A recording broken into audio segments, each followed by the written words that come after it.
உருளை கருவேப்பிலை ஃப்ரை, அதுக்கு தேவையானது வேக வைத்த 10 பீஸ் மினி உருளைக்கிழங்கு, ரைஸ் பவுடர், நல்லா சாப் பண்ண green chilli 1 teaspoon, lemon juice 2 teaspoon, salt தேவையான அளவு, கருவேப்பிலை அரைத்தது தேவையான அளவு, ஆயில் தேவையான அளவு.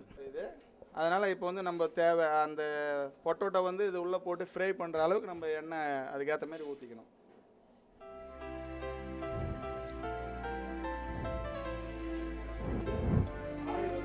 சூடாகிட்டே இருக்கட்டும் சார்.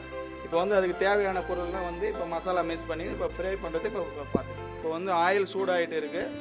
அதுக்கு வந்து பொரிக்க வேண்டிய பொருள் வந்து இங்கே இருக்குது. இது வந்து பேபி ஆலுன்னு சொல்லுவாங்க. பாயில் பண்ணி உரித்து வச்சுருக்கோம். இப்போ வந்து இது மசாலா மிக்ஸ் பண்ண போகிறோம். இப்போ வந்து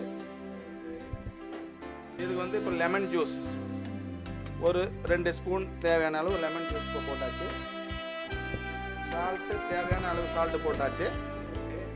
கொஞ்சம் கிறிஸ்பிக்கோசம் அந்த ஆயில் ஃப்ரை பண்ணுறதுக்கோசம் கொஞ்சம் ரைஸ் புலவர் கலந்துக்கலாம்.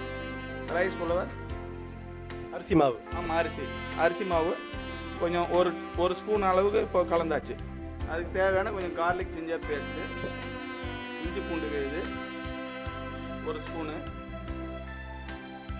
கொஞ்சம் காரத்துக்கோசம் 1 ஸ்பூன் அளவுக்கு கிரீன் சில்லி, 1 ஸ்பூன் அளவு கிரீன் சில்லி போட்டோம். எல்லாமே சேர்த்து தான் இப்போ நம்ம மிக்ஸ் பண்ண போகிறோம் மசாலா.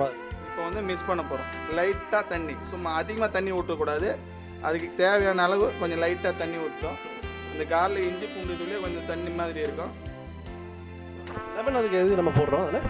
லெமன் புளிப்பு தன்மை, புளிப்பு சால்ட்டு கொஞ்சம் சேர்ந்தோன்னா கொஞ்சம் சாப்பிட்றதுக்கு நல்லா இருக்கும். அதுக்கேற்ற மாரி இப்போ வந்து ஆயிலை ஃப்ரை பண்ண போகிறோம்.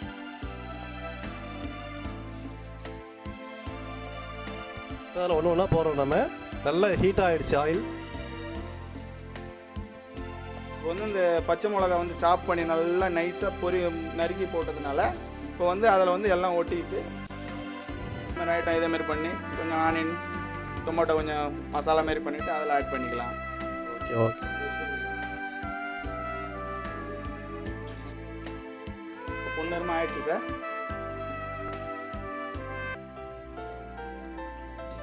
இது வந்து பார்த்தீங்கன்னா ஏற்கனவே நம்ம இருந்த மாதிரி ரொம்ப ஆயிலாக ஊற்றக்கூட லைட்டாக. இது வந்து அந்த ட்ரை ஆகிறதுக்கோசம், இது வந்து மசாலா ட்ரை ஆகிறது. இப்போ வந்து ஏற்கனவே நம்ம வந்து அரைச்சி வச்சுருக்கோம் கருவேப்பிலை.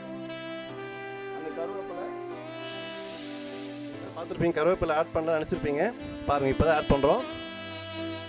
அந்த கருவேப்பிலை அந்த ஹீட்டான ஆயில் கூட நம்ம ஆட் பண்ணணும்.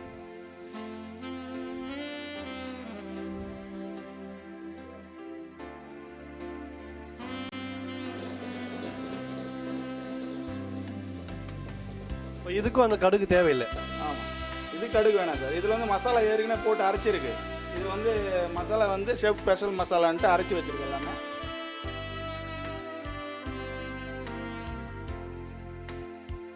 இதில் தேவையானது சால்ட்டு லைட்டாக இன்னும் ஒரு 1/4 டீஸ்பூன் சால்ட் போட்டால் போதும். கொஞ்சம் ட்ரை ஆகிடுச்சு. இப்போ வந்து அந்த உருளை எடுத்து ஃப்ரை பண்ணி வச்ச உருளை எடுத்து ஃப்ரை பண்ணி வச்சுருக்கோம். இப்போ அந்த உருளை எடுத்து